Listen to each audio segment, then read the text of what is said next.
Wassalatu wassalamu ala rasulillah wa ala alihi wa ashabihi wa man tabi'ahum bi ihsanin ila yaumiddin.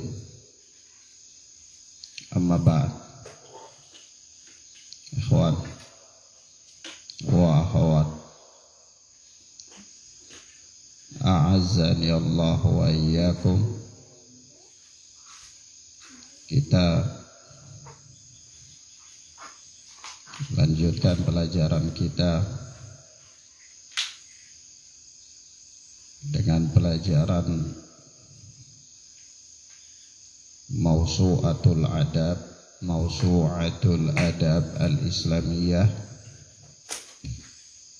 atau ensiklopedi adab Islam. Kita masih berada pada adab pergaulan suami istri, pergaulan antara suami istri. Kita sampai pada adab yang berikutnya, yaitu sang istri tidak boleh menolak ajakan suaminya. Jadi apabila sang suami mengajak istrinya ke tempat tidur, dalam artian melakukan hubungan suami istri, maka tidak boleh bagi sang istri untuk menolak,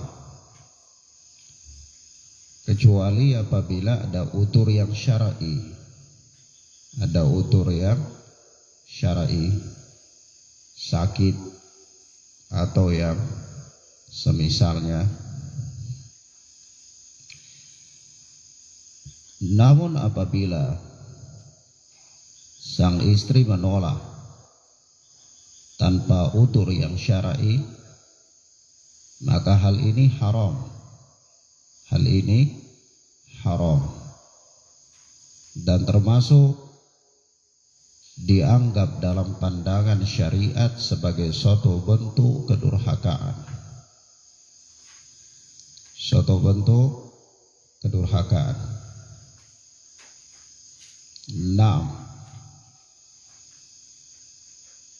Alasan apapun, kalau alasan-alasan tersebut bukanlah alasan yang syar'i, maka tidak boleh atau tetap saja dianggap sebagai suatu bentuk kedurhakaan. Dan bahkan sampai para ulama mengatakan, sekalipun sang istri dalam keadaan marah terhadap suaminya, atau ketika sedang terjadi perselisihan antara dirinya dan suaminya, maka dia tetap berkewajiban untuk memenuhi ajakan suaminya. Sebab di antara kecekcokan rumah tangga, perselisihan, bahkan penolakan sang istri terhadap suami adalah menyebabkan marahnya Allah Subhanahu wa ta'ala terhadap dirinya. Bisa mendatangkan kemarahan Allah. Penolakan sang istri kepada terhadap ajakan suami tanpa ada sebab syar'i adalah menyebabkan datangnya kemarahan Allah tabaraka wa ta'ala. Disebutkan di dalam hadis yang dikeluarkan oleh Al-Imam Muslim rahimana wa rahimahullah dari sahabat Abu Hurairah radhiyallahu taala anhu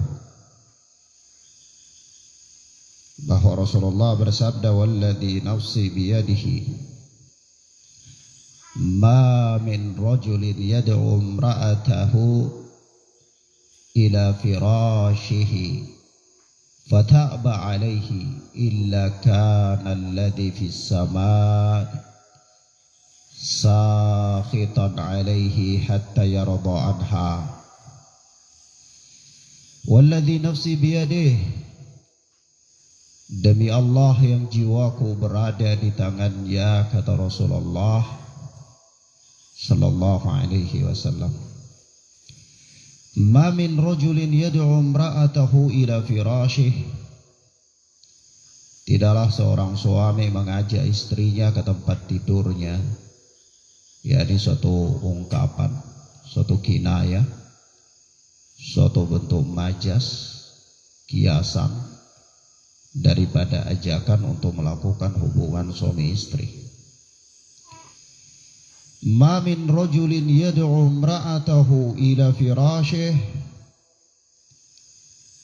tidaklah seorang suami mengajak istrinya ke tempat tidur, fataba alaihi, lalu sang istri itu enggan, menolak, yakni tidak mau, alasannya capek, ya alasannya karena mengantuk, atau alasannya banyak tugas di kantor, atau banyak tugas-tugas rumah, kepalanya pusing dan seterusnya.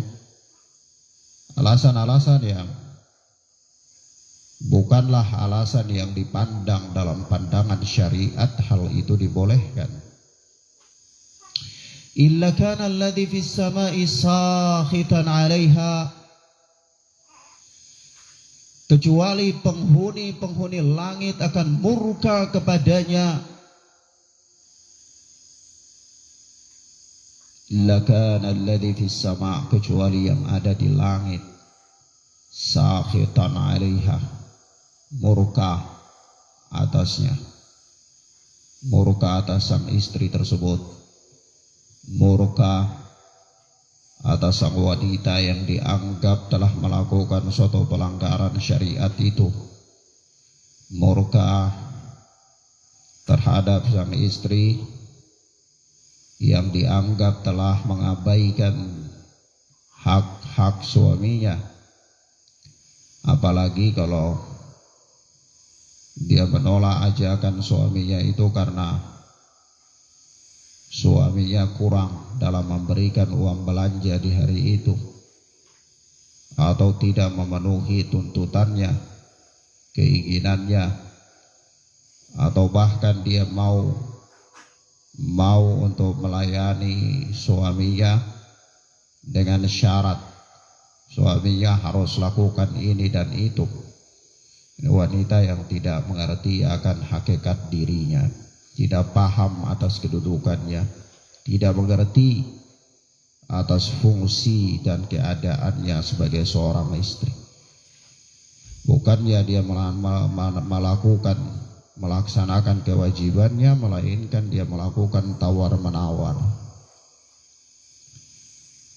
Maka apa kata Rasulullah sallallahu alaihi wasallam, illa kana alladhi fis sama'i sakhitan 'alaiha, kecuali yang di langit murka kepadanya, hatta yarda anha, sampai suaminya itu ridho kepadanya, suaminya ridho kepadanya. Kalaulah malam itu malamnya berlalu, kemudian suaminya dalam keadaan jengkel dan marah kepadanya sampai pagi hari, maka sepanjang malam itu sang wanita ini dimurkai oleh yang ada di langit, para malaikat Allah tabaraka wa ta'ala. Nah, kemudian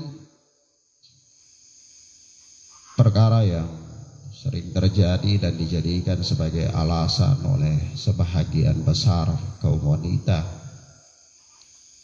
adalah karena kesibukannya dalam mengurus anak, kesibukannya dalam mengurus rumah tangga, kesibukannya dalam ini dan itu, ya terkadang membuat dia menolak ajakan suaminya. Maka ini pun dianggap oleh Nabi Sallallahu Alaihi Wasallam di dalam hadis yang dikeluarkan oleh Imam Ahmad rahimahullah dan disebutkan pula oleh Al-Allamah Albani dalam silsilah as-sahihah dari sahabat Talaq bin Ali radhiyallahu anhu. Yani Rasulullah bersabda, "Idza arada ahadukum min imra'atihi hajatan falyatiha walau kana ala tanur." Jika salah seorang dari kalian menginginkan sesuatu dari istrinya, jadi menginginkan untuk melakukan hubungan suami istri, falyatiha, maka hendaklah dia mendatangi istrinya walau kanat alat tanur, walaupun istrinya sedang berada di depan di dapur, di depan tungku. Maksudnya walaupun sesibuk apapun istrinya dihadapkan dengan pekerjaannya dan seterusnya, maka dia tetap berkewajiban untuk melayani hajat daripada suaminya. Nah, dan bahkan sebagian para ulama mengatakan walau kanat alat tanur itu maknanya walaupun istrinya sedang membuat roti atau sedang memasak makanan, maka dia tinggalkan perkara tersebut dan dia memenuhi keinginan suaminya. Kadang-kadang seorang wanita itu dia banyak sekali misalnya beralasan, kadang-kadang dia misal trauma atau dia sibuk atau dia capek atau dia seterusnya, ya maka atau karena barangkali dia dapati pada suaminya ada suatu kesalahan, dia marah, dia tidak suka, maka dia balas dengan cara dia tidak memenuhi ajakan suaminya. Atau kadang-kadang dia dapati barangkali dia dibohongi oleh suaminya misal dalam beberapa perkara tertentu, hal itu membuat dia tidak sudi atau tidak mau lagi melayani suaminya. Nah, ini adalah suatu perkara yang batil dan ini termasuk kedurhakaan. Karena kebohongan, misalnya taruhlah suami itu dia berbohong atau ada hal-hal yang tidak baik pada diri suami, bukan berarti gugur kewajibannya dalam melayani suaminya. Bukan berarti demikian. Nah, karena tidak ada yang bisa menghalangi dan bisa menggugurkan kewajibannya untuk memenuhi ajakan suaminya, kecuali udzur yang syar'i, yaitu apabila memang dia dalam keadaan sakit yang tidak bisa melayani atau yang semisal dengannya. Nah, sebab itu apabila seorang wanita tidak lagi bisa untuk melayani suaminya dalam faktor-faktor tertentu barangkali, sehingga dia tidak dapat memenuhi kewajiban-kewajibannya dan dia tidak bisa melaksanakan atau memberikan hak-hak suami, maka Islam memberikan solusi kepadanya supaya dia tidak mendapatkan kemurkaan dan tidak terhitung sebagai orang yang terus-menerus berada dalam kedurhakaan atau melakukan kedurhakaan. Solusinya ya dia boleh melakukan khulu. Dia boleh kalau memang dia tidak bisa sama sekali melayani suaminya, tidak bisa lagi mempertahankan rumah tangganya, dia sudah merasa bosan, jenuh hidup bersama dengan suaminya, dan terkadang ya banyak faktor ya yang mengarah ke arah tersebut. Ya maka Islam memberikan dia solusi bahwa dia boleh melakukan khulu, yakni menebus dirinya dari suaminya.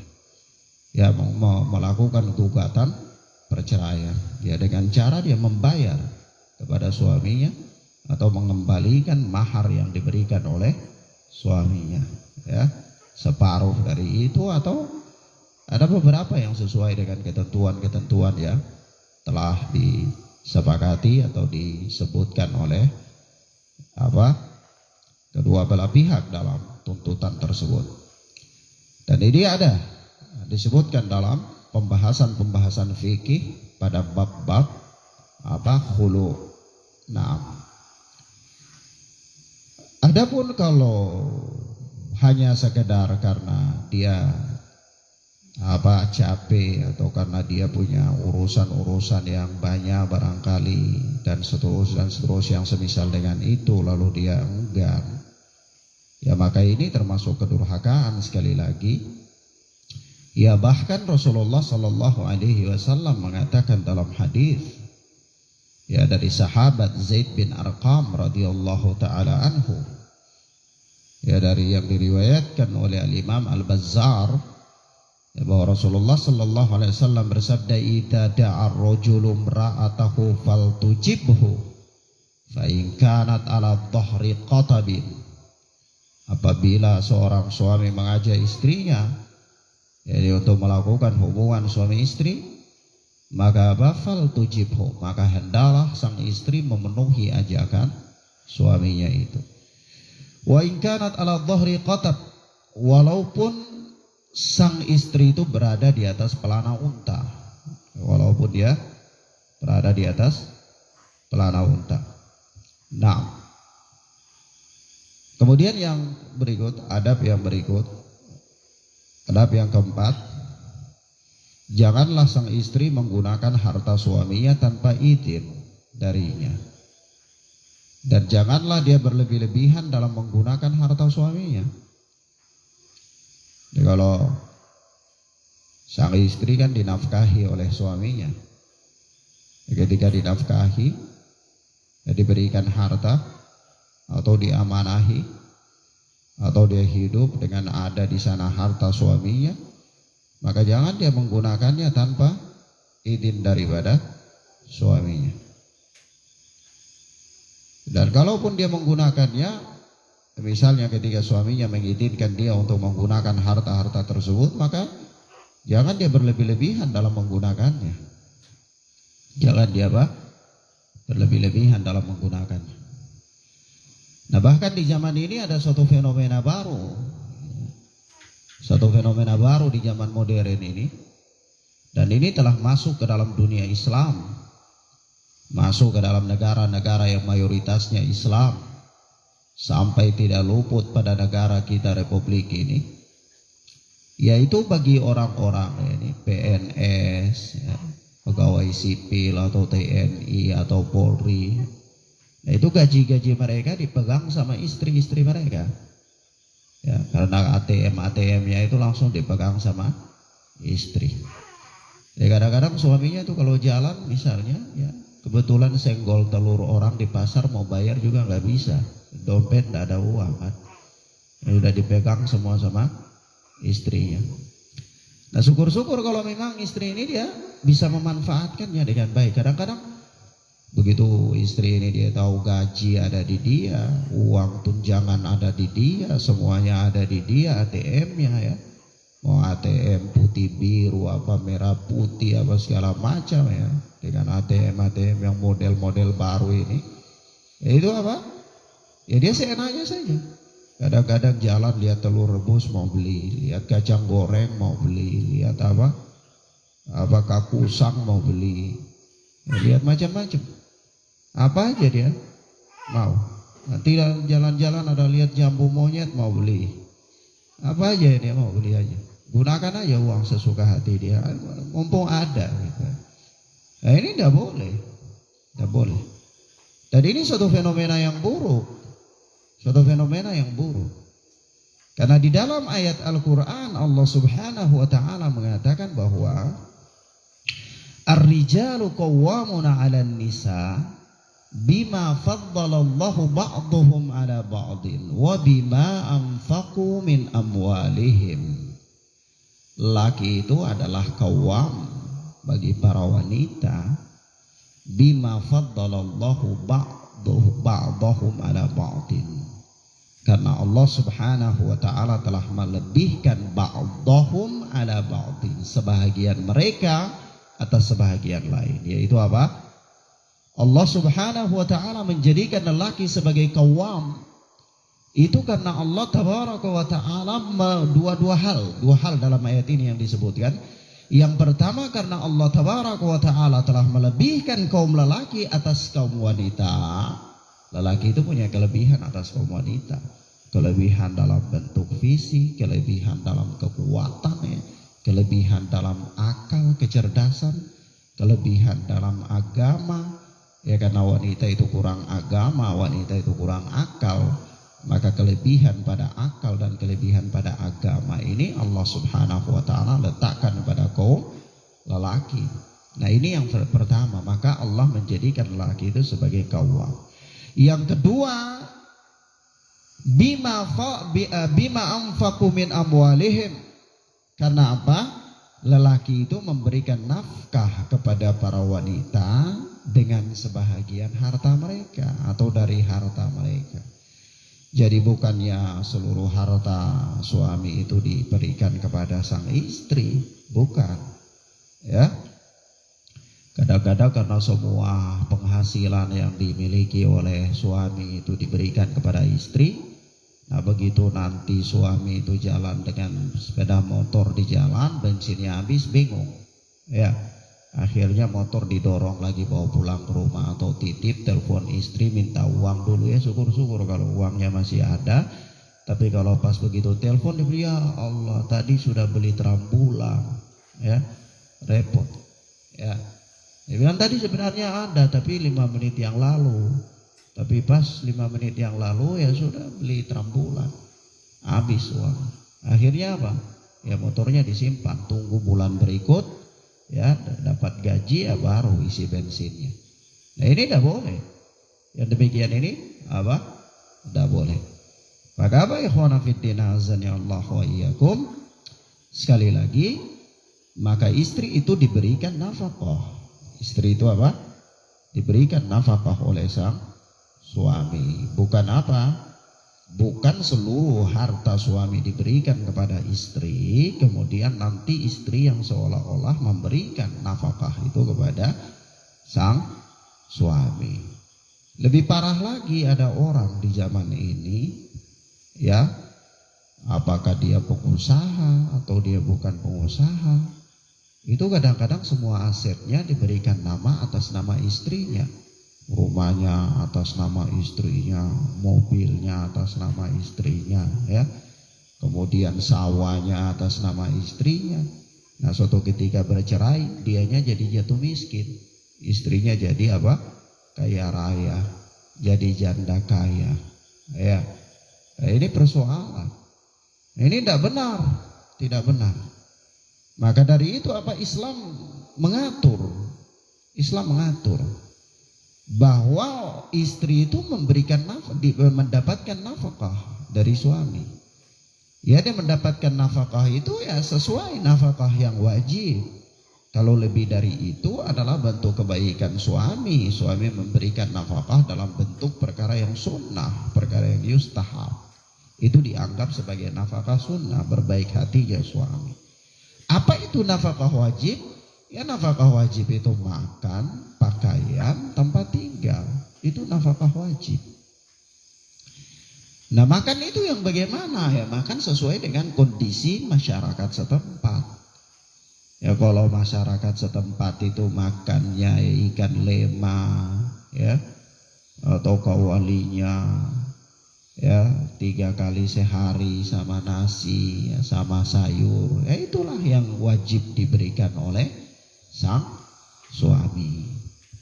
Ya, tapi kalau Misalnya orang di situ makannya ya ikan atau ikan asin, kemudian makannya 2 kali sehari, istrinya makannya kuda atau unta, maunya unta, kemudian sayurnya itu yang mahal-mahal, kemudian nasinya berasnya juga beras yang mahal, sementara di situ di lingkungannya itu orang makan berasnya biasa saja, bulog misalnya. Nah, ini istri sudah berlebihan. Ini kalau suami memberikan yang demikian, nah ini termasuk apa? Sunnah, yustahab. Suami mendapatkan pahala ganda di sini. Ya, pertama dia sudah menunaikan kewajiban, yang kedua dia apa? Memberikan yang lebih, itu adalah sunnah, nafkah sunnah. Ya, begitu. Nah, begitu pula kalau dalam masyarakat setempat itu orang makannya 3 kali sehari. Ya, misalnya makannya pagi, makannya siang, kemudian makannya malam. Ya, kalau misalnya istrinya itu makan 4 kali sehari, ya itu yang 1 kalinya itu sudah termasuk sunnah yang diberikan oleh apa? Oleh suami. Ya. Nah, begitu pula pakaian. Pakaian itu yang bagaimana ya? Pakaian itu kata para ulama ya menutupi auratnya, menutupi auratnya, menutupi auratnya ya sudah. Tidak perlu standarnya itu harus yang mahal-mahal, jutaan rupiah, ya. Nah, standar sesuai dengan kondisi lingkungan itu di mana dia berada. Demikian pula rumah ya tempat yang dapat menutupi privasinya. Ya tidak perlu rumah itu 10 kali 15 ya atau 5 kali 20 ya 5 kamar, 4 kamar dan seterusnya. Tidak perlu. Bukan itu. Standarnya bukan itu. Tapi standarnya itu ya adalah tempat yang dapat menutupi privasi sang istri itu. Ya barangkali dia mau ganti pakaian, ya. Barangkali dia mau mandi, ya sudah itu cukup. Ya itulah nafkah wajib begini. Ya bukan membangunkan istana, ya membangunkan istana atau rumah yang megah, tidak demikian. Karena kalau standarnya rumah yang bagus yang megah ya tidak ada itu. Nanti kita bilang apa? Ya Rasulullah Shallallahu Alaihi Wasallam tidak mampu menafkahi istri-istri beliau. Kan kehidupan Rasulullah bersama para istrinya adalah ya, rumah yang diberikan oleh Rasulullah itu kan bilik-bilik ya. Bahkan apa? Ya bahkan ya rumahnya Aisyah radhiyallahu taala anha, disitulah kemudian ada tempat tidurnya dan disitulah kemudian Rasulullah Shallallahu Alaihi Wasallam dimakamkan. Ya, nah, maka di sini kembali kepada kondisi. Ala kulli hal, ya rumah itu adalah tempat yang dapat menutupi privasinya.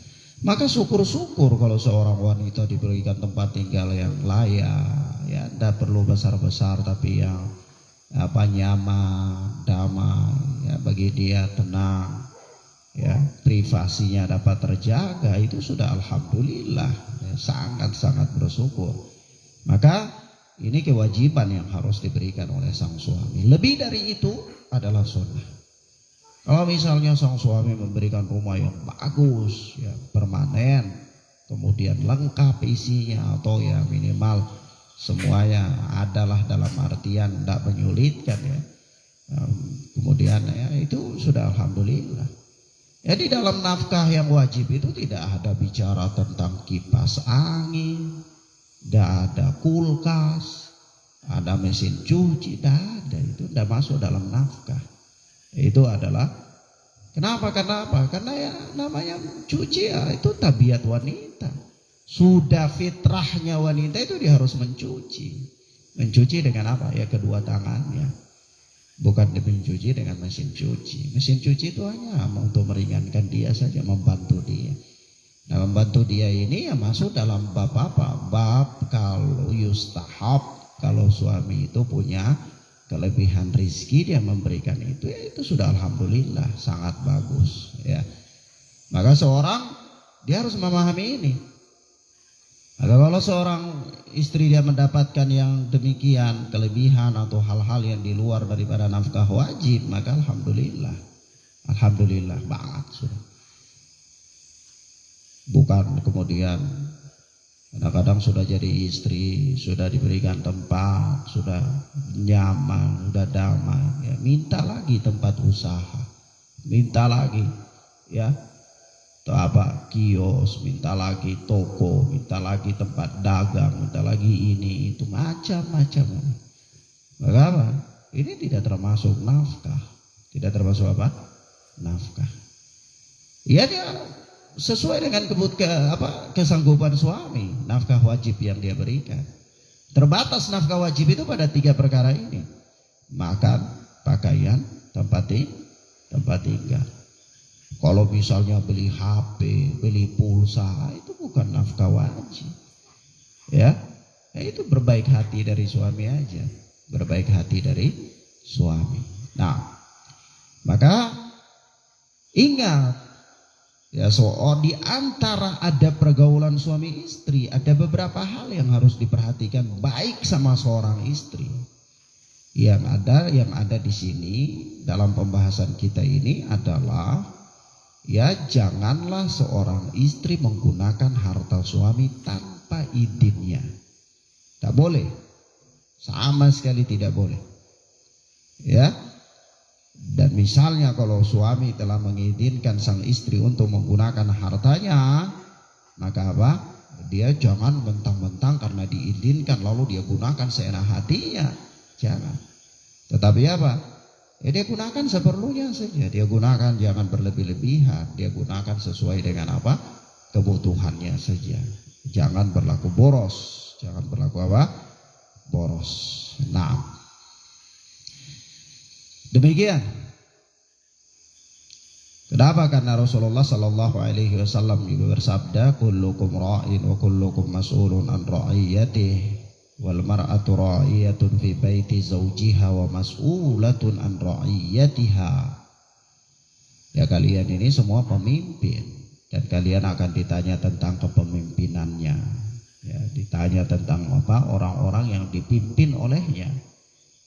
Ya, dan di dalam hadis itu di situ ada kalimat Rasulullah bahwa wal mar'atu ra'iyatun, dan seorang istri itu juga adalah pemimpin fi baiti zaujiha, di dalam rumah suaminya, dan apa? Wa mas'ulatun an ra'iyatiha, dan dia akan ditanya tentang yang dipimpin olehnya.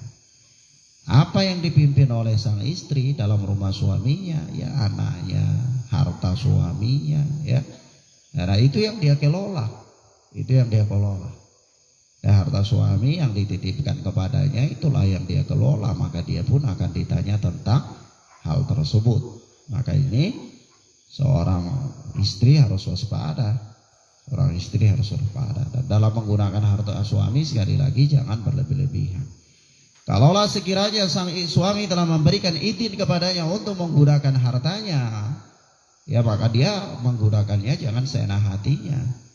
Jangan berlebih-lebihan, jangan berfoya-foya, jangan digunakan untuk piknik-piknik, jangan digunakan untuk wisata-wisata, gunakan untuk jalan sana jalan sini, ya. Tidak ada faedahnya, hambur-hambur harta. Maka dari itu Allah Subhanahu wa taala berfirman dalam surat Al-A'raf ayat 31, wala tusrifu innahu la yuhibbul musrifin. Dan janganlah berlebih-lebihan, sesungguhnya Allah tidak menyukai orang-orang yang berlebih-lebihan. Allah tidak menyukai orang-orang yang apa? Berlebih-lebihan. Ada harta, dikasih harta sama suami, ya digunakan untuk hal-hal yang tidak penting, acara-acara yang tidak penting, ya. Ada orang bikin acara pesta di sana pergi walaupun jauh-jauh, hambur-hamburkan uang. Ya, ada orang bikin acara ini di sana pergi, ada orang bikin ini di sana pergi. Ya, ada uang bikin acara ulang tahun. Ya, kalau anaknya 15 ya 15 kali ulang tahun. Ya. Ya, kalau satu kali ulang tahun habisnya 2 juta ya kali 15 berapa ya? 30. Suami jatuh miskin. Kalau suami sudah jatuh miskin, apalagi istrinya matre, ya sudah repot. Ya. Cari orang yang bisa nanggung biaya hari ulang tahun. Baru biaya hari ulang tahun aja, belum biaya-biaya yang lain. Maka dari itu apa? Jangan berlebih-lebihan dalam menggunakan harta suami. Kalau suami titipin harta, maka jangan apa? Berlebih-lebihan. Allah Subhanahu wa taala mengatakan la tusrifu innahu la yuhibbul musrifin. Jangan berlebih-lebihan karena sesungguhnya Allah tidak menyukai orang-orang yang berlebih-lebihan.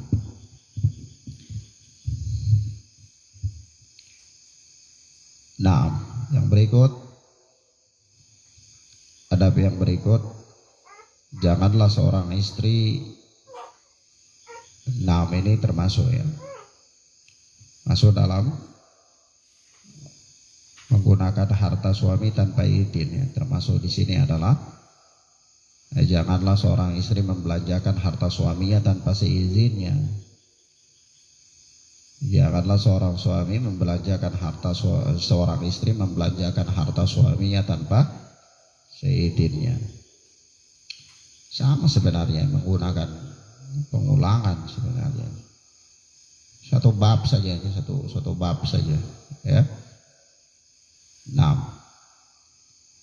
Rasulullah sallallahu alaihi wasallam bersabda, la yajuzu limra'atin an tantahika syai'an min maliha illa bi idzni zaujiha.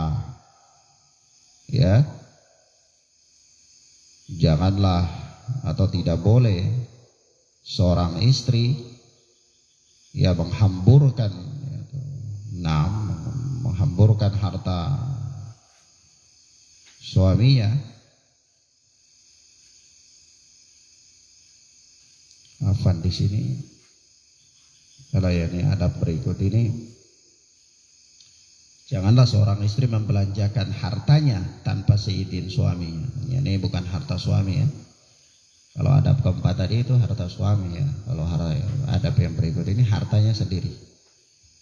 Terkadang seorang istri punya harta sendiri. Nanti kalau ditanyakan, loh Ustaz kan bukannya seorang istri itu kan mendapatkan harta dari suami ya, karena dari nafkah suami ya kan.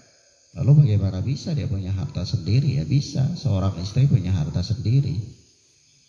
Ya seorang istri punya harta sendiri itu adalah harta yang dia bawa ketika dia masih bujang misalnya. Dia masih bujang, dia punya harta.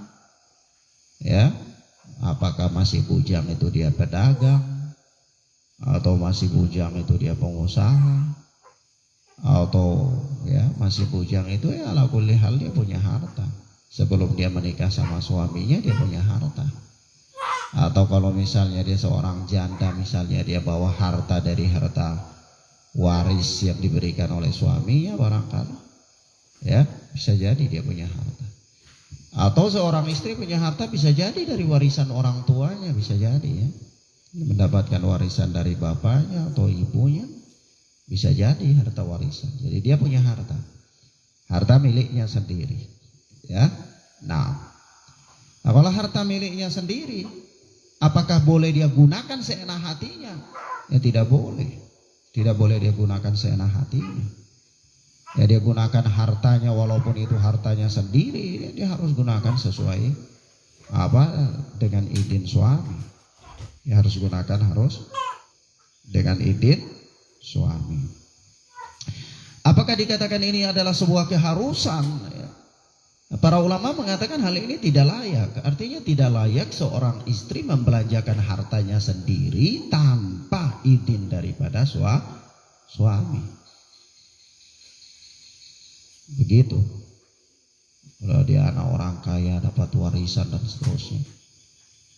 Atau barangkali dia adalah wanita karir, wanita yang bekerja, dan dia bekerja misalnya dengan izin suami. Ya, sebagian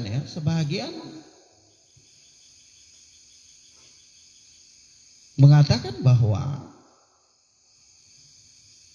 kalau seorang istri dia bekerja dengan izin suami, lalu harta yang dia dapati itu kalau ada pertanyaan ya, seorang istri bekerja dengan izin suami, maka harta yang dia dapatkan itu harta siapa?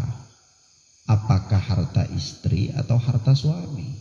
Ya, sebahagian ahlul ilmi mengatakan itu harta istri, sebagiannya mengatakan itu harta suami. Ya, kalau yang ana yakini itu adalah harta suami. Kenapa itu harta suami? Ya karena sang istri ini ketika dia menikah, maka dia itu berada di bawah kekuasaan suami. Ya, dia harus bekerja di dalam rumah tangga suaminya saja, di dalam rumah suaminya. Nah, ketika dia bekerja di luar, prinsipnya dia bekerja di luar itu adalah untuk membantu suami. Ya. Jadi anggaplah orang bekerja di dalam sebuah perusahaan. Maka gaji yang dia dapati adalah milik perusahaan tersebut. Nah, sang orang istri yang berada di dalam rumah suami itu adalah segalanya dia menjadi milik suami. Nah, ketika dia bekerja, maka hasil dari pekerjaannya itu milik suami. Milik apa? Milik suami. Karena apa? Tujuannya bantu suami, bukan dia bekerja untuk memperkaya dirinya pribadi. Tapi ketika dia bekerja itu suami memberikan izin kepadanya dan banyak hal yang harus dia abaikan dari hal-hal yang harus dia penuhi kepada suaminya. Ya, apalagi kalau misalnya dia kerja di luar misalnya. Ketika dia bekerja di luar, ya barangkali jam makan suami yang harus makan siang dia harus sajikan, dia harus siapkan, ternyata tidak dia siapkan gitu loh. Suaminya harus ambil sendiri atau harus siapkan sendiri misalnya. Jadi di sini suami rela meninggalkan apa? Meninggalkan hal-hal atau rela untuk hak-haknya itu tidak diberikan oleh sang istri, ya untuk istri itu bekerja. Jadi harta yang didapatkan oleh sang istri ketika istri itu bekerja sementara dia berada dalam tanggungan suami, dalam ikatan pernikahan dengan suaminya, maka harta itu adalah harta suami. Harta itu adalah harta apa? Harta suami. Maka tidak boleh dia gunakan seenak hatinya. Maka kalau hitung-hitung capek-capek saja wanita itu dia sibuk-sibuk bekerja. Untuk apa sibuk-sibuk bekerja? Ya, kerjaan yang harus dia lakukan itu adalah kerjaan yang Allah dan Rasulnya mewajibkan dia untuk melakukannya. Apa yang Allah dan Rasul mewajibkan dia untuk melakukannya? Ya itu pekerjaan di dalam rumahnya. Dan pekerjaan-pekerjaan yang sebisanya seputar rumahnya gitu kan. Itu saja. Tidak perlu hampir harus dia berkarir dan seterusnya. Kadang-kadang sampai terlibat dalam perdagangan, mengurus perdagangan suami dan seterusnya. Dan ini termasuk dari tanda-tanda hari kiamat. Yaitu ketika para istri sudah mengurus perdagangan, membantu suami-suami mereka dalam mengurus perdagangan. Itu ciri-ciri hari kiamat. Tanda-tanda hari kiamat. Dia sudah urus perdagangan, jual beli dan seterusnya. Nah ini tanda-tanda kiamat. Dan Masya Allah ya, di zaman ini banyak sekali. Dan wanita-wanita di zaman ini bandelnya luar biasa. Ya, bandelnya luar biasa. Kalau dilarang itu tidak mau. Disuruh jangan berdagang, dia pikir supaya saya miskin, supaya kau yang kaya. Gitu kan. Ya, memang susah ya. Kadang-kadang ya mungkin karena mereka nggak makan unta. Kasih makan unta supaya pintar. Karena dia tinggal di Indonesia makannya cuma ikan saja barangkali. Ya, tidak pernah makan unta, ya kasih makan unta supaya otaknya pintar. Ya. Nah kadang-kadang seorang ahlul ilmi dia melarang sesuatu itu kan ada ilmunya, ada dalilnya. Tidak usah itu kan ada ilmunya sebenarnya. Tapi kan dia tidak perlu menjelaskan detail panjang lebar ya. Ya sudah cukup. Nanti babnya untuk menjelaskan panjang lebar itu ada babnya gitu. Karena banyak persoalan yang harus diselesaikan. Bukan itu saja kan. Maka di sini apa? Ya persoalan. Maka ada satu hadis Rasulullah Sallallahu Alaihi Wasallam ya. Hadis yang dikeluarkan oleh Imam Abu Daud ya. Dan hadis ini sahih ya, disebutkan oleh Al-Alama Al-Albani rahimahullah dalam Sahihul Jami'. Ya tentang apa ya? Tentang tidak bolehnya seorang istri menggunakan hartanya sendiri. Loh ada wanita ini kan tabiatnya kalau bersifat harta ini kan luar biasa sekali dia tabiatnya. Punya harta banyak, sembunyi-sembunyi punya uang, sembunyi-sembunyi beli ini, sembunyi-sembunyi beli itu, sembunyi-sembunyi ngurus ini ngurus itu. Kadang-kadang suaminya kaget-kaget. Begitu lihat, ini ada apa? Dari mana? Jatuh dari langit atau gimana? Oh enggak, anak beli kirim dari sini. Oh, kira jatuh dari langit. Oh, kok bisa jatuh dari langit? Kan anak nggak tahu misalnya. Anak sebagai suami yang harusnya tahu, kan nggak tahu. Jadi kira jatuh dari langit. Ya kan begitu. Nah, persoalan kan. Nah memang ya jahil. Ya. Kalau jahil itu ya memang susah. Maka apa? Ini hadis Rasulullah Sallallahu Alaihi Wasallam ya, dalam bab ini. Sekali lagi yaitu apa? Seorang istri dilarang atau tidak boleh membelanjakan hartanya sendiri, ya, tanpa apa? Seizin dari suaminya. Rasulullah Sallallahu Alaihi Wasallam bersabda, la yajuzu li imra'atin an tantahika syai'an min maliha illa bi'idni zawjiha. Seorang istri tidak boleh menghamburkan hartanya kecuali dengan seizin suaminya. Maka ikhwan, barakallahu fikum, ya sesungguhnya seorang suami ya meskipun istrinya kaya, ya ini secara tabiat ya, tidak suka jika istri membelanjakan hartanya sendiri tanpa izinnya. Itu sudah tabiat, sudah tabiat. Kenapa? Karena Allah Subhanahu wa taala telah meletakkan jabatan qawwam itu untuk dia, gitu. Dia kan pemimpin, ya, dia kan pelindung, ya. Dia pengawas. Jadi ya tentu dia tidak rela kalau ada apa-apa yang dilakukan oleh bawahannya tanpa izinnya kan. Itu sudah tabiat manusia. Itu sudah tabiat manusia. Nah, maka hal ini perlu diperhatikan dengan baik. Kemudian selanjutnya adalah hendaklah istri melayani kebutuhan suaminya. Hendaklah istri melayani kebutuhan suaminya. Para ulama, ini para ahlul ilmi berselisih pendapat dalam hal ini.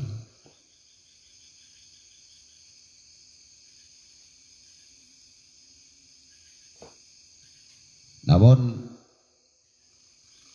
di antara pendapat yang terpilih ya, pendapat yang terpilih bahwa di antara adab-adab pergaulan suami istri itu mengharuskan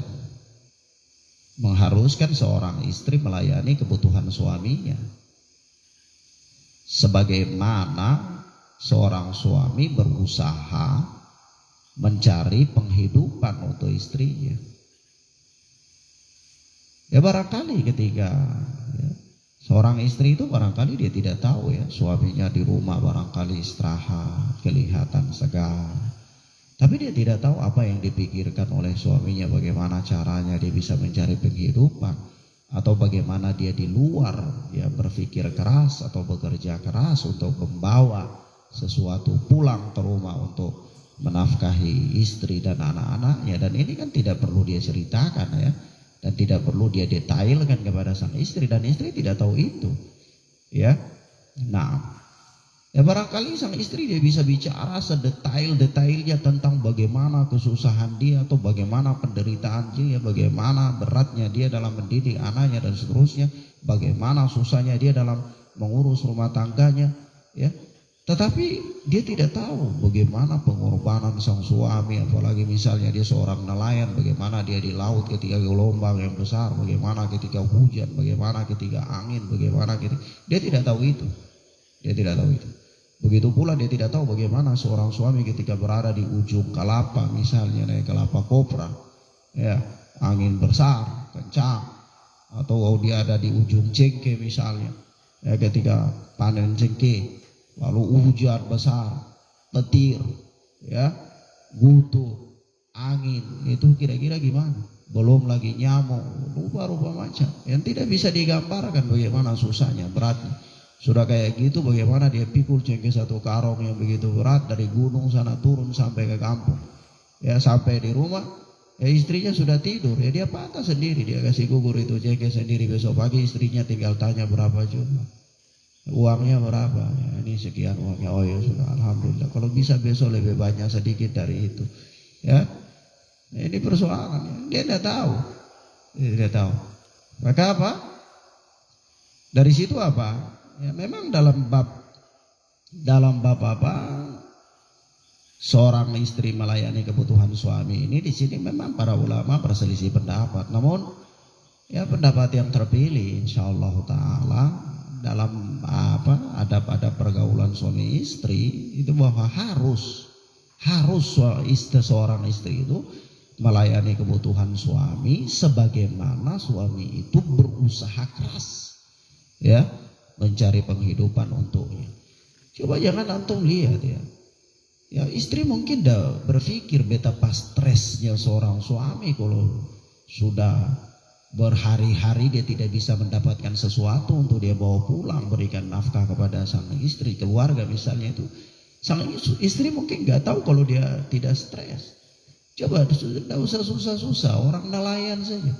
Coba musim timur itu, ya musim hujan datang 6 bulan itu orang nggak bisa nelayan. Kira-kira semuanya kayak orang gila. Ya, mau dikatakan gila nggak jadi, mau dikatakan sadar juga, ya mirip-mirip orang gila. Ya stres, dia bingung kan, gimana, apa kira-kira yang mau dia bawakan, apa yang mau dia berikan kepada istrinya, bagaimana dia menafkahi keluarganya dan seterusnya. Pikiran dia kan pusing dan seterusnya. Maka sebab itulah, ya, karena di situ ada timbal balik. Jadi ketika seorang suami berusaha keras, jangankan itu, ya, jangankan sampai pekerjaan-pekerjaan yang menantang maut seperti itu. Jadi supir angkut saja itu perkara berat ya. Di tengah jalan kita tidak tahu bagaimana ada orang ugal-ugalan, dia ketabrakan misalnya, atau tiba-tiba bannya pecah di tengah jalan, atau bagaimana ketika dia mendaki gunung, ya remnya dia turun tanjakan remnya plong atau gimana dan seterusnya ini persoalan ya. Jadi bagaimana betapa susahnya dia, bagaimana betapa bekerja kerasnya seorang suami itu untuk mencari penghidupan, maka demikian pula selayaknya seorang istri itu sudah seharusnya bagi dia untuk melayani kebutuhan suaminya. Nah, sebagaimana ini ada sebuah hadis Rasulullah sallallahu alaihi wasallam yang diriwayatkan oleh Imam Bukhari dan Muslim rahimana wa rahimahumullah dari Abu Hurairah radhiyallahu taala anhu. Yani Rasulullah sallallahu alaihi wasallam bersabda, "Ata Jibrilun Nabiyya sallallahu alaihi wasallam faqal, ya Rasulullah, hadhihi Khadijah kada atat ma'aha ina'un fihi idam atau ta'amun atau syarabun fa idza hiya atatka faqra 'alaiha salam min rabbiha wa minni wa basyirha bi baitin fil jannah min qasabin la sahaba fihi wala nasaba." Ada sebuah hadis yaitu ata Jibrilun Nabiyya sallallahu alaihi wasallam faqala. Suatu ketika Jibril itu datang kepada Nabi sallallahu alaihi wasallam. Kemudian Jibril itu berkata, "Ya Rasulullah, wahai Rasulullah, hadhihi Khadijah kada atatka ma'aha ina'un fihi idam au ta'amun au syarab fa idza hiya atatka faqra 'alaiha salam min rabbiha wa minni wa basyirha bi baitin fil jannah min qasabin la sahaba fihi wala nasab." Wahai Rasulullah, ini Khadijah telah datang kepadamu dan dia membawa suatu bejana yang berisi sayur, ya, atau amun, yakni makanan, au syarabun atau minuman, ya, bawa sayur, yakni lauk pauk, idam, atau makanan atau minuman. Fa idza hiya atatka, maka kalau dia sampai, begitu kata Jibril, kalau dia telah datang kepadamu nanti, kalau dia sampai, ini ceritanya Khadijah ini dalam perjalanan radhiyallahu taala anha. Fa idza hiya atatka, maka kalau nanti dia sampai, faqra 'alaihas salam min rabbiha wa minni, maka sampaikanlah kepadaku salam dari Robnya dan dariku. Ya, dia apa? Sampaikan salam dari Allah kepada Khadijah dan sampaikan salam dari Jibril kepada Khadijah radhiyallahu taala anha. Wa basyirha bi baitin fil jannah, dan sampaikan kabar gembira kepadanya dengan sebuah istana di surga, sebuah rumah di surga, ya, min qasab, yang terbuat dari permata, wala sahaba fihi wala nasab, yang tidak ada keributan sedikit pun di dalamnya dan tidak pula ada kesusahan. Rumah yang penuh dengan kedamaian yang terbuat dari apa? Permata yang ada di surga, milik Khadijah radhiyallahu taala anha. Nah, ini dijadikan dalil, ya, sisi pendalilannya adalah ya Khadijah radhiyallahu taala anha ini ya melayani kebutuhan Nabi sallallahu alaihi wasallam sampai membawakan makanan kepada Nabi sallallahu alaihi wasallam, ya. Nah, di sini menjadi sisi pendalilan, ya. Nah, maka apa? Seorang istri itu sudah sepantasnya untuk dia melayani seluruh kebutuhan suaminya, ya, pada batasan-batasan yang ma'ruf, ya, hal-hal yang baik, bukan hal-hal yang terlarang. Misalnya suami suruh dia beli Shopee, ya, itu tidak boleh, haram, ya. Suami suruh beli ganja, ya, tidak boleh, jadi haram. Beli ekstasi misalnya, la yajuz, ya, hal-hal yang ma'ruf saja, misalnya beli susu, ya, nah, dan seterusnya. Yang berikut, menjauhi perdebatan dengan suami yang sedang marah. Kadang-kadang wanita ini tidak tahu tempat dan tidak tahu waktu, ya. Kadang-kadang wanita yang tidak pandai, wanita yang tidak terdidik itu kadang-kadang memang tidak tahu waktu dan tidak tahu tempat.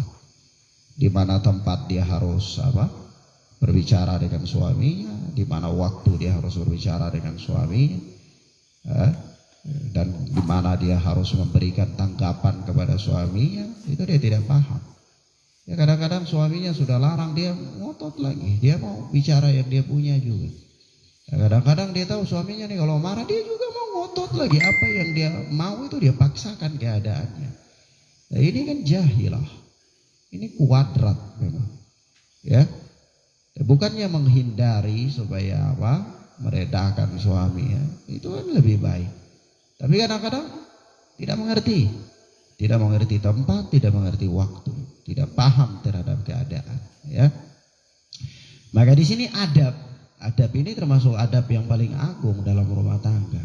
Adab yang paling agung, yaitu menjauhi perdebatan dengan suami, ya, terutama apalagi kalau suami dalam keadaan marah.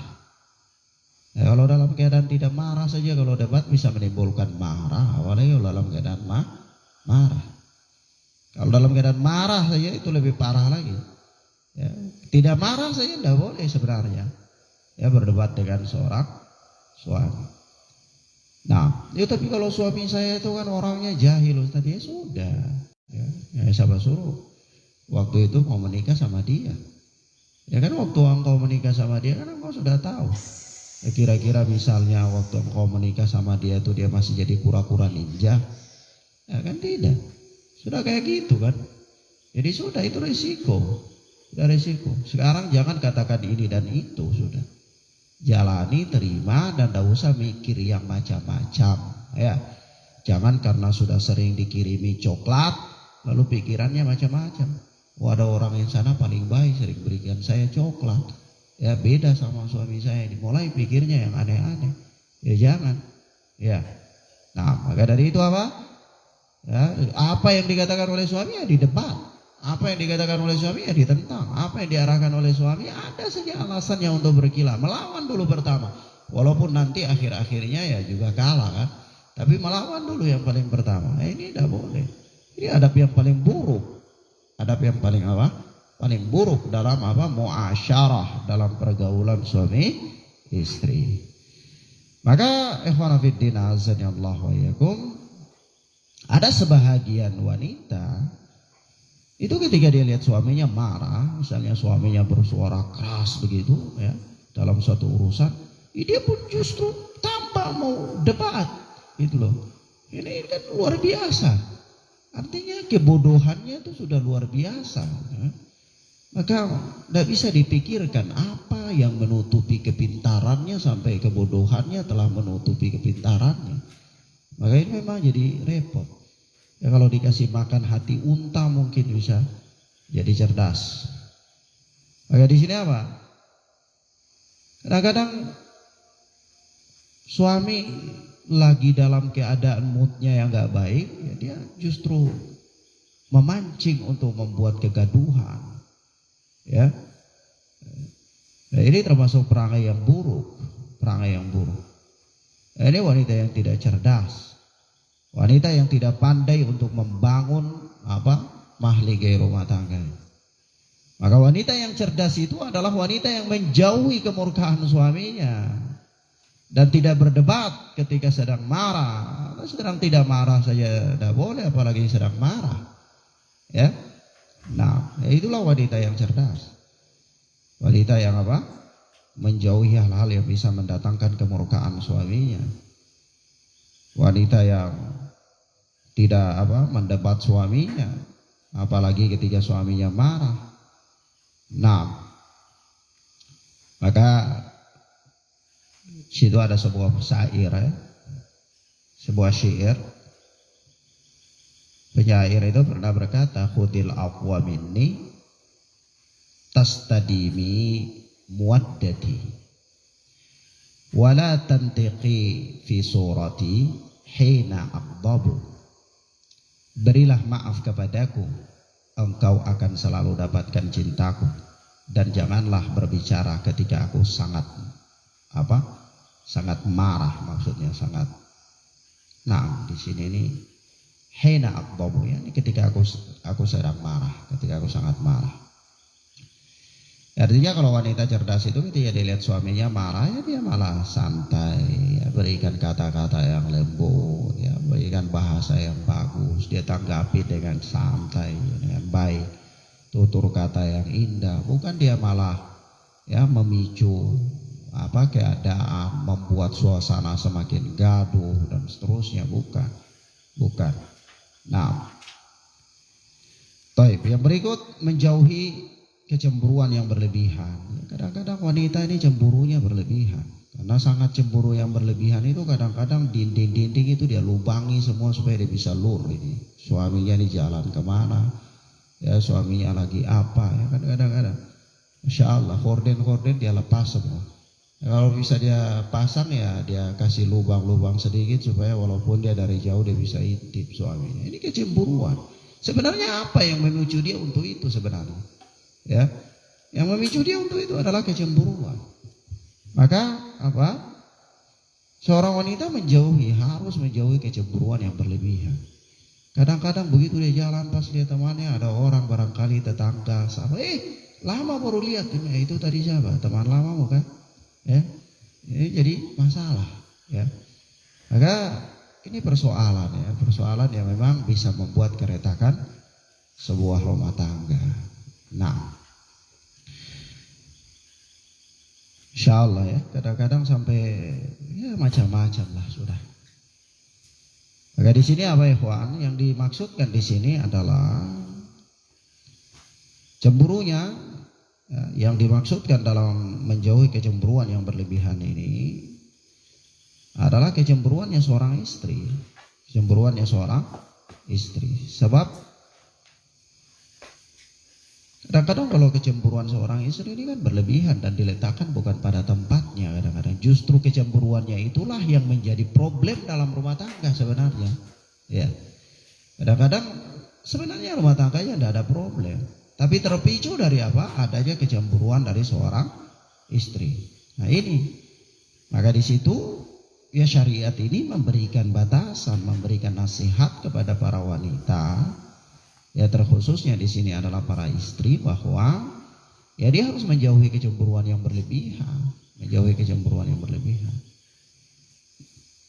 Ya, bukan berbeda dengan lelaki ya, maksud anak itu, karena kadang-kadang kecemburuan lelaki itu kecemburuan yang terpuji ya. Artinya kecemburuan dia dalam rangka menjalankan fungsinya, yaitu melindungi keluarganya ya, melindungi keluarganya.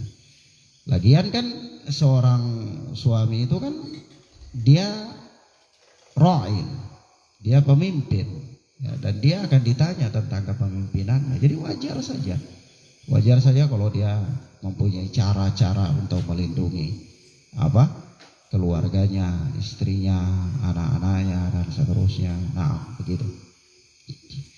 Baik. Dan bahkan terkadang seorang wanita itu tidak sadar,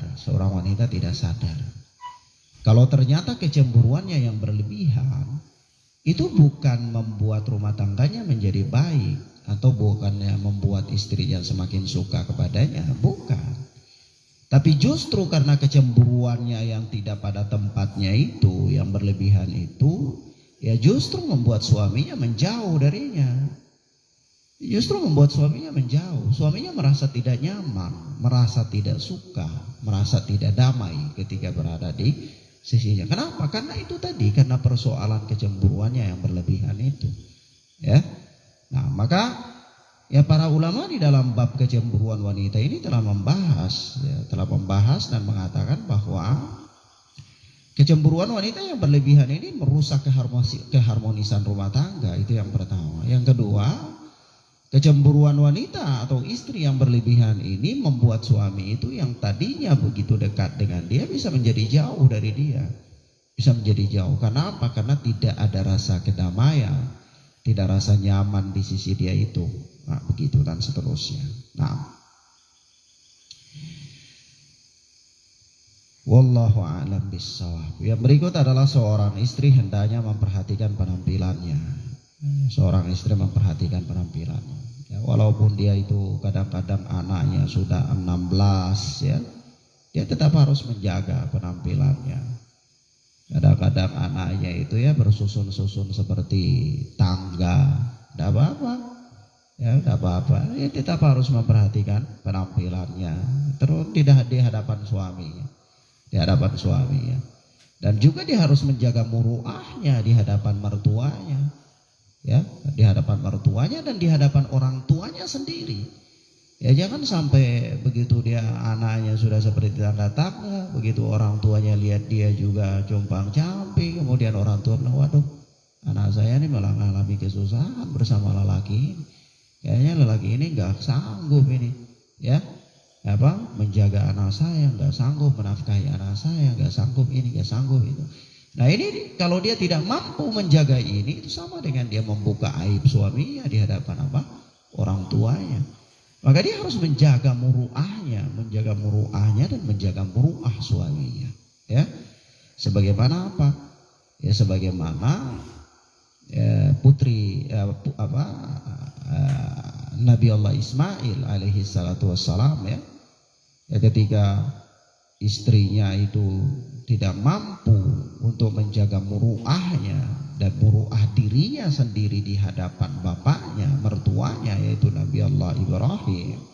Ya akhirnya apa? Disuruh ganti oleh Nabi Allah Ibrahim. Disuruh apa? Ganti. Disuruh diceraikan, ganti dengan istri yang lain yang lebih baik, yang bisa menjaga muruah seorang suami dan menjaga muruah dirinya sendiri.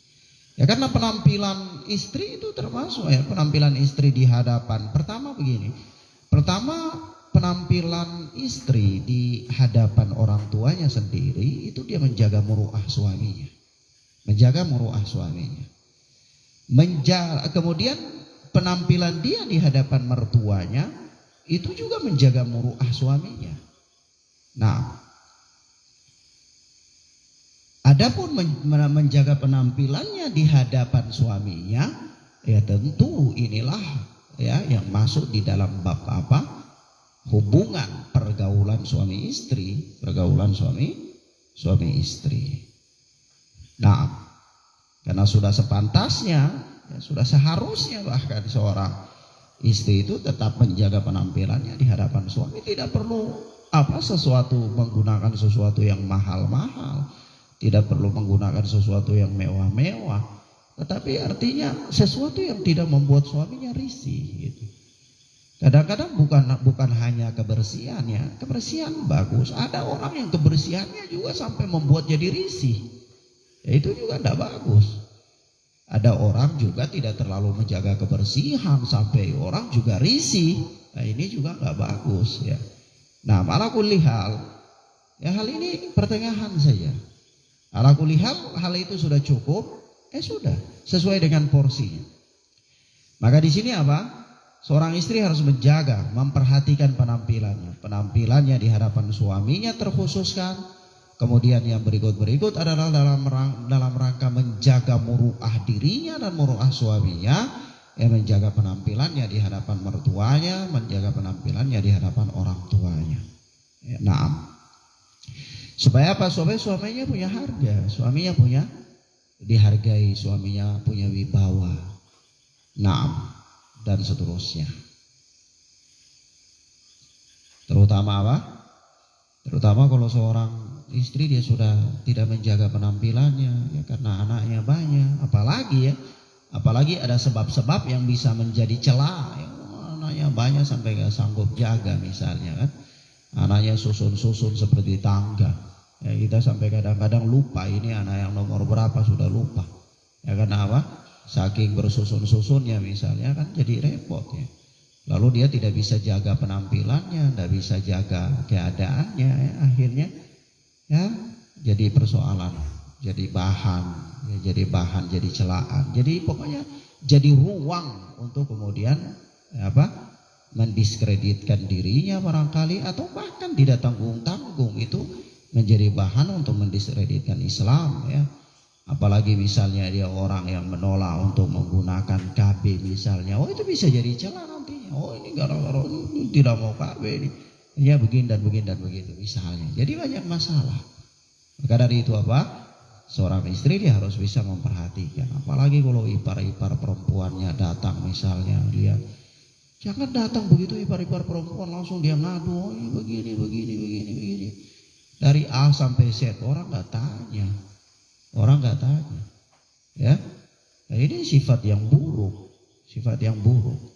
Nah, maka apa? Ikhwan fillah azanillahu wa iyyakum. Ya, dalam bahasan kita ini terkhususkan atau terutama seorang istri menjaga penampilannya di hadapan suaminya. Ya, di dalam rumah tentunya. Ya, menjaga penampilan itu bisa ya memperhatikan pakaiannya ya. Memperhatikan perilakunya terutama.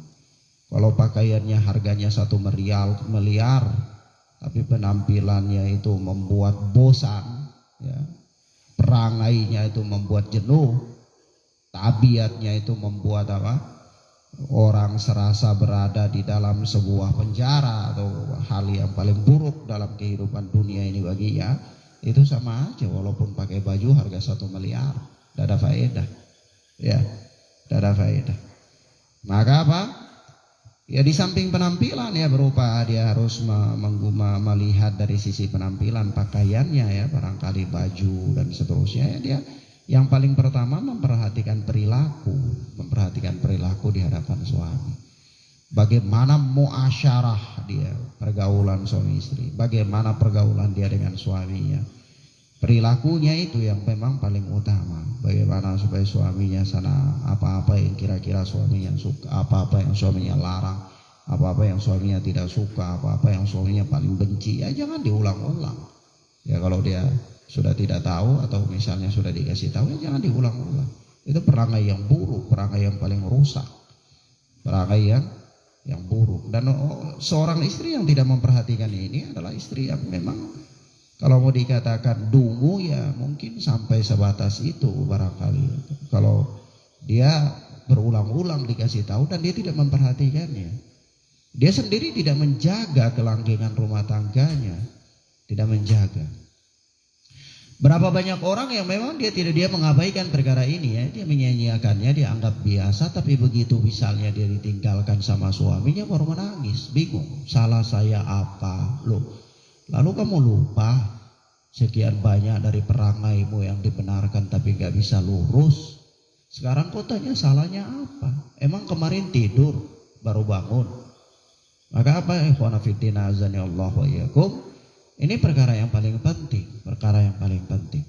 Seorang suami memperhatikan penampilannya, seorang istri harus memperhatikan penampilannya di hadapan suaminya, kebersihannya, ya, kerapiannya, kemudian apa? Hal-hal yang tidak disukai. Ya, hal-hal yang tidak disukai. Jangan suka bikin yang aneh-aneh. Kemudian perangainya, ya, perangainya, ya, hal-hal yang ya, membuat suaminya senang, ya, dan seterusnya. Rasulullah sallallahu alaihi wasallam bersabda, khairun nisa allati tasurruhu idza nadhara wa tuti'uhu idza amara wa la tukhalifuhu fi nafsiha wa la fi maliha bima yakrah. Sebaik-baiknya wanita itu adalah yang menyenangkan suaminya apabila melihatnya, wa tuti'uhu idza amara, dan menaati suaminya apabila diperintahkan. Dia kadang-kadang ada suami perintahnya lain, dia bikinnya lain. Ya, suaminya larang, ya justru dia bikin. Ya, suami perintah dia nggak bikin. Ya, ini juga masalah. Jadi masalah. Maka sebaik-baik wanita itu di sini ada beberapa sifat yang disebutkan oleh Rasulullah Sallallahu Alaihi Wasallam dalam hadis ini. Hadis ini diriwayatkan oleh Imam Ahmad ya, dari sahabat Abu Hurairah radhiyallahu taala anhu. Disebutkan oleh Al-Alama Albani rahimahullah dalam Sahihul Jami'. Rasulullah sallallahu alaihi wasallam ya, mengabarkan kepada kita tentang sifat wanita yang paling ya, sebaik-baiknya wanita atau sifat-sifat wanita yang baik ya, yang terbaik. Kata beliau, khairun nisa'i, sebaik-baiknya wanita itu allati tasurruhu idza nadhara, adalah wanita atau istri yang ya, menyenangkan suami, menyenangkan apabila suami melihatnya, suaminya melihatnya. Wa tuti'uhu idza amara, dan menaati suaminya apabila suami memerintahkannya. Dua. Yang ketiga, wala tukhalifuhu fi nafsiha wala fi maliha bima yakrah.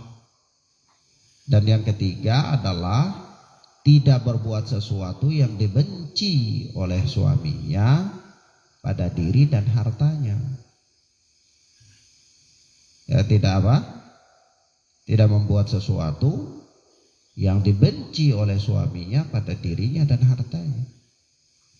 Nah, kalau kita kadang-kadang ini kan wanita-wanita kita, istri-istri kita ini di zaman ini ya pada umumnya itu bukannya dia membuat sesuatu yang apa?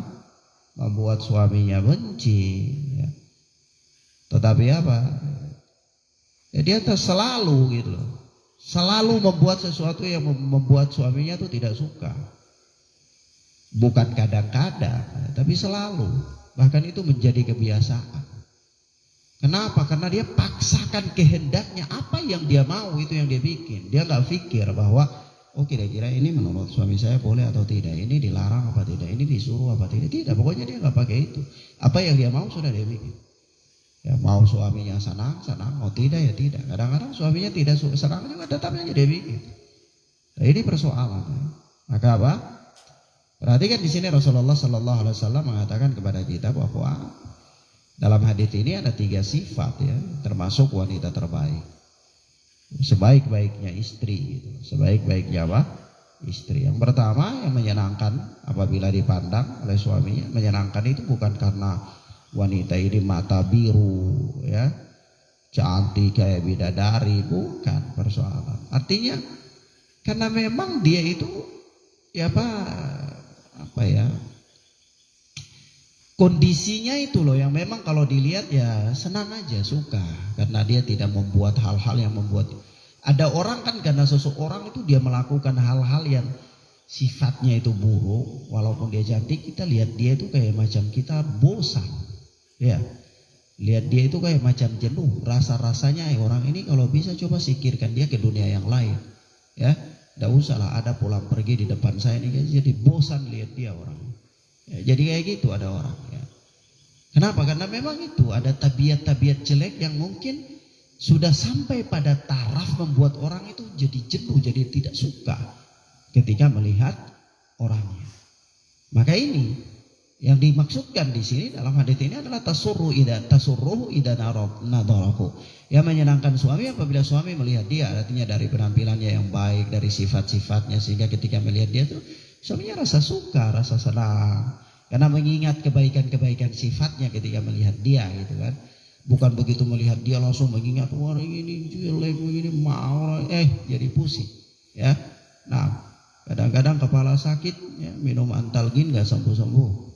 Ya, bukan kepala sakit karena apa? Karena ini ya, karena apa?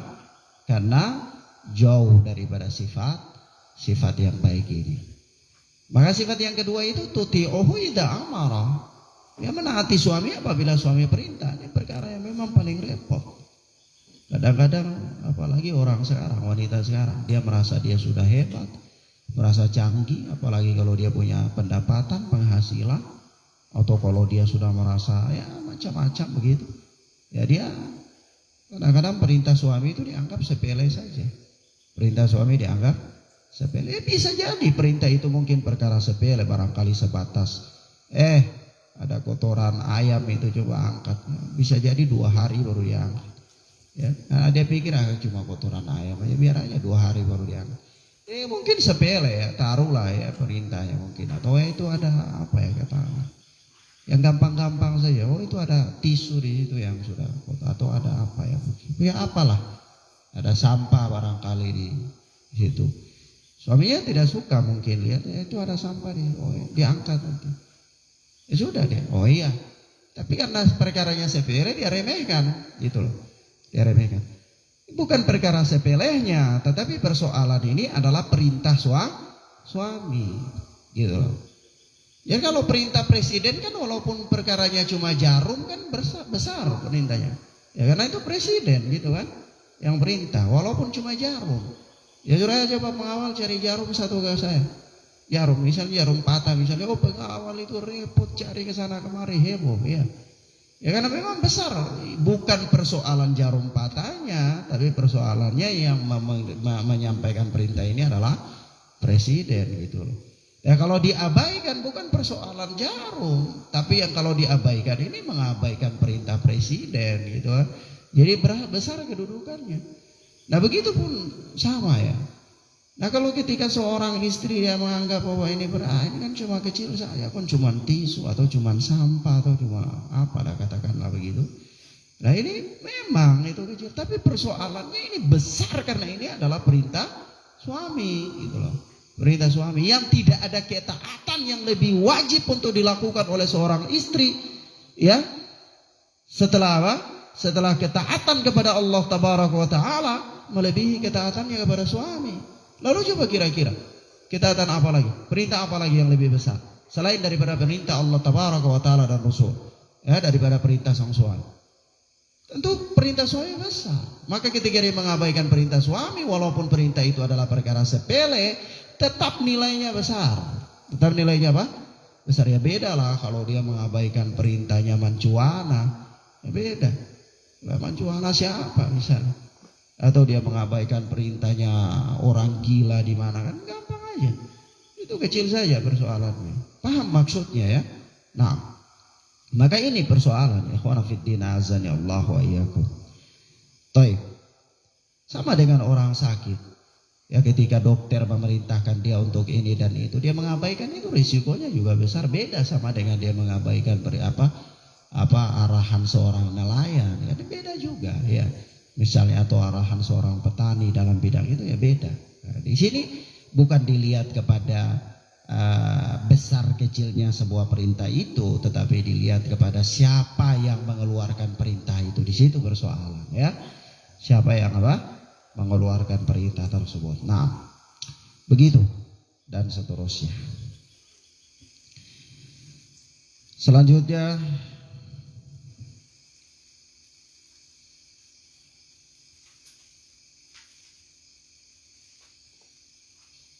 kita cukupkan sampai di sini. Insyaallah taala kita lanjutkan pada pertemuan berikutnya biidznillah. Hadanallahu wa iyyakum wa barakallahu fikum. Allahumma inni as'aluka bi anni asyhadu innaka la ilaha illa anta al-ahadus samad alladzi lam yalid wa lam yulad wa lam yakul lahu kufuwan ahad. Allahumma inna nas'aluka rizqan thayyibah wa ilman nafi'an wa amalan mutaqabbalah. Allahumma inna nas'aluka al-huda wat-tuqa wal 'afafa wal ghina.